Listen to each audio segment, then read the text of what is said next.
লগত চে গুৱেভাৰাৰ অসমৰ মাটি পানী বায়ুৰ লগত কি সম্পৰ্ক আছে? কোন হয়? অসমত যদি বিপ্লৱী বুলি ফটো আঁকে তে পৰেশ বৰুৱাৰ আঁকক, যদি আঁকিব লাগে পৰাগ দাসৰ আঁকক। ইয়াত চে গুৱেভাৰাটো ক'ৰ পৰা আহিলে মোক কওকচোন। ভয় খোৱা লাইন আমাৰ লগত নাই। তেওঁলোকে 200 আহিলে বিজেপিৰ 3000 আহিলেহেঁতেন। এনি টাইম বিজেপিৰ সংখ্যা বেছি। আমাৰ নীৰৱতাবিলাকক কোনেও দুৰ্বলতা বুলি ভাবিব নালাগে। এতিয়া এই যিটো গ্ৰুপে ফটো আঁকে তেওঁলোক হ'ল SFI, আৰু তেওঁলোকে ফ্লাইঅভাৰ হ'ব প্ৰথম নিদিয়ে, আৰু ফ্লাইঅভাৰখন হোৱাৰ পিছত তেওঁলোকে ফটো আঁকে। আপোনালোকে চাব, এই যে যিজন ল'ৰা তেওঁ ভৰলুমুখৰ ফ্লাইঅভাৰ হ'ব নিদিয়ে, ইটো হ'ব নিদিয়ে, প্ৰথম গছ কিয় কাটিছে বুলি তেওঁলোকে আন্দোলন কৰে। এই একেটা গ্ৰুপ। আৰু যেতিয়া ফ্লাইঅভাৰখন হৈ যায় তেওঁলোকক ফ্ৰীত ফটো আঁকিব দিব লাগে যাতে তেওঁলোকৰ পাব্লিচিটি হয়। ইটো টুপি পিন্ধাব, সিপু টুপি পিন্ধাব। এনেকেতো এজন মানুহক অপমান কৰাটো নিয়ম নাই। এতিয়াৰ পৰা মই আপোনালোকক ক'লো ফটো চবেই আঁকিব পাৰে, কিন্তু এই পাৰ্টিটোক মই ফ্লাইঅভাৰত ফটো আঁকিব নিদিওঁ। কাৰণ তেওঁলোকে ফ্লাইঅভাৰৰ বিৰোধিতা কৰে।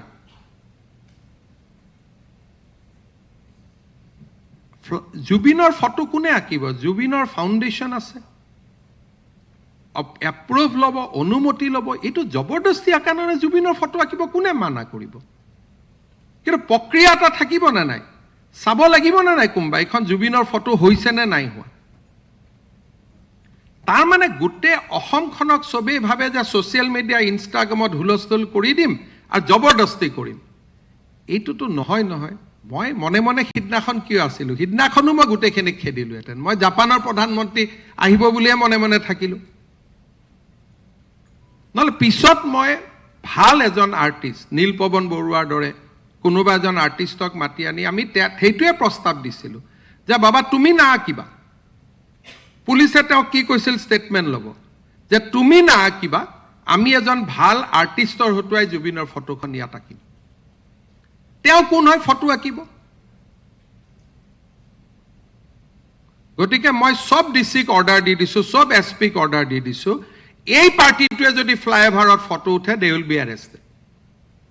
কাৰণ এওঁলোক হ'ল SFI। আৰু য'ত ত'ত গৈ পেলাই ফটোৰ ওপৰত চে গুৱেভাৰা বনাই দিয়ে। ভাই, চে গুৱেভাৰা কোন হয়? মইতো কিউবাত গৈছোঁ, তাত আটাইতকৈ দেখিছোঁ, কিউবাৰ কথা ষ্টাডি কৰিছোঁ, আটাইতকৈ ড্ৰাগছৰ ব্যৱসায় তাত হয়। আমাৰ লগত চে গুৱেভাৰাৰ অসমৰ মাটি পানী বায়ুৰ লগত কি সম্পৰ্ক আছে? কোন হয়? অসমত যদি বিপ্লৱী বুলি ফটো আঁকে তে পৰেশ বৰুৱাৰ আঁকক। মই চিৰিয়াছলি কৈছোঁ ভাই, সংগ্ৰামটো কৰি আছে আজি 30 বছৰ।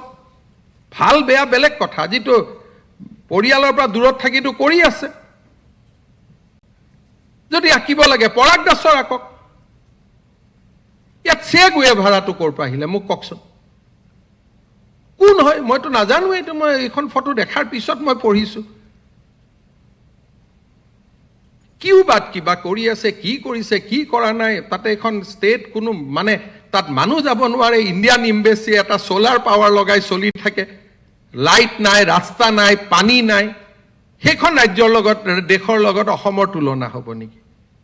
এই ফটো গাম্ভীৰ্যপূৰ্ণভাৱে যে আজি আমি এইখন ফ্লাইঅভাৰত অমুকৰ ফটো আঁকিম, জিলা আয়ুক্তই অনুমতি দিব। অসম চাৰু কাৰু কলা আমাৰ নিকেতন আছে, সুন্দৰ কৰি তাৰ ষ্টুডেণ্ট যাব, ধুনীয়াকৈ ফটো আঁকিব। কোনখন ফটো আঁকিব গৰিমা আগতে চহী কৰি দিব যে এইখন ফটো জুবিন গাৰ্গৰ ফটো হ'ব। তেনেকে এখন শৃংখলিত প্ৰদেশ কেনেকে চলে মোক কওকচোন। হয় বিৰোধিতা কৰ, নহ'লে ফটো আঁক। গতিকে মই সব DC আৰু SPক কৈ দিছোঁ যে এওঁলোকে যদি জুবিন গাৰ্গৰ ফটো আঁকিব খোজে DC আঁকিব ফটোখন, কিন্তু এই পাৰ্টিটো কি নাম, এই SFI পাৰ্টিটোক আমি ফটো আঁকিব নিদিওঁ। নহ'লে তেওঁলোকে আগত ফ্লাইঅভাৰখনক সমৰ্থন কৰিব লাগিব যে আমি উৰণীয়া সেতু নিৰ্মাণক সমৰ্থন কৰোঁ কাৰণ আমি ফটো আঁকিম। তেতিয়া তেওঁলোকক আমি গ্যালাৰী স্পেচ এটা দি দিম যে যিমান ফটো আঁক আঁক, কিন্তু চে গুৱেভাৰা ষ্টাইলত নহয়।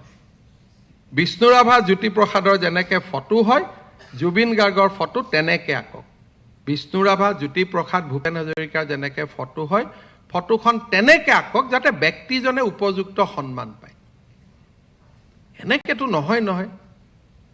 আৰু প্ৰত্যেক কথাত যিবিলাকে ভাবে যে হিমন্ত বিশ্ব শৰ্মাই ভয় খায়, সিদিনাখনো মই ধৰিলোহেঁতেন। মই ভয়ত আছিলোঁ যে ধৰিলে জাপানৰ প্ৰধানমন্ত্ৰীৰ ভিজিটটোত গণ্ডগোল হ'ব।